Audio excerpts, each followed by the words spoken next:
มาเจอกันอีกแล้วเนาะมื้อนี้เนาะมาต่อกันอีกเนาะมื้อนี้เป็นเพลงของเน็ตเนาะหาลังเทื่อเนาะมื้อนี้เนาะจะมาร้องเพลงหาลังเทื่อของเน็ตเนาะ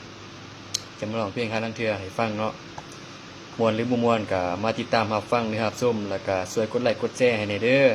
ช่วยเป็นกำลังใจให้หน่อยเด้อแล้วเราจะมาไล่ให้ต่ออีกมักเพลงใดก็คอมเมนต์กันขึ้นมาได้เด้อจะร้องให้ฟัง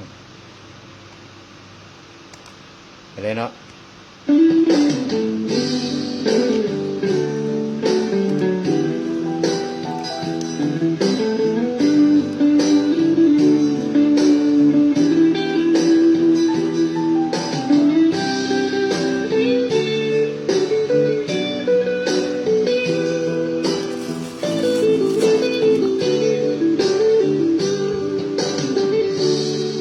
รับสลา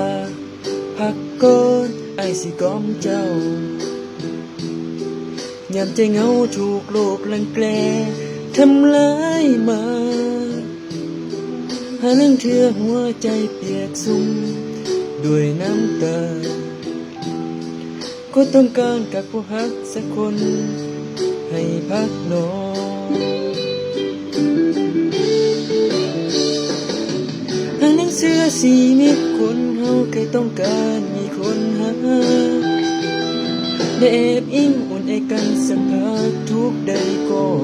ลืมอ้อมคนนี้มีให้เจ้าเท่านั้นบ่เคยให้ไผยืม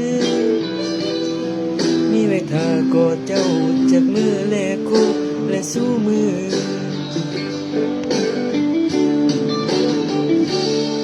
มานี่มา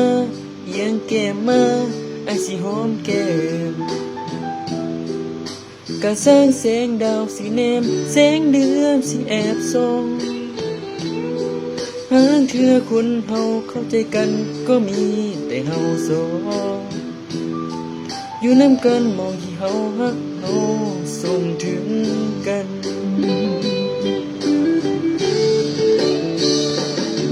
หางเธอสีมิตรคนเฮาเคยต้องการมีคนหาเด็บอิงอุ่นในกันสัมผัสทุกใดก็ลืมอ้อมคนนี้มีเจ้าเท่านั้นบ่เคยให้ไผยืมมีวิธากอดเจ้าจากมือแลกโคและสู้มือนะครับผมแรปนะตัวนี้เนาะ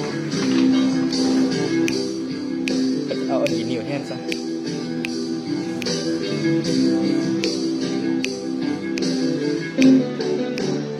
ต้องมีคนแรปเนาะธรรมดาเนาะ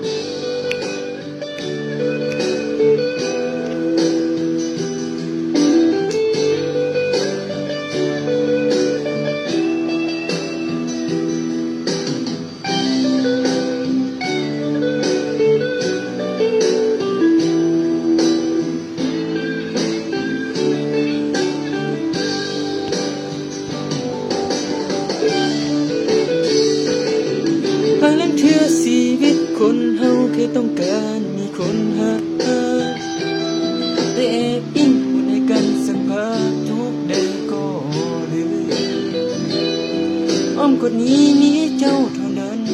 บ่เคยให้ไผยืม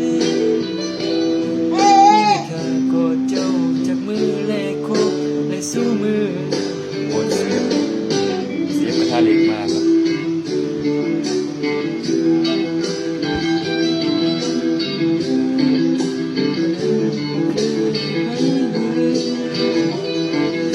คนนี้มีเจ้าเท่านั้นบ่เคยให้ไผยืมมีแต่ข้ากอดเจ้าจากมือแลกคบและสู้มือ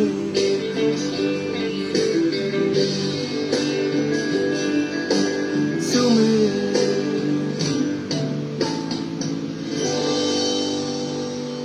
บ๊ายบายจบแล้วเนาะเพลงนี้เนาะ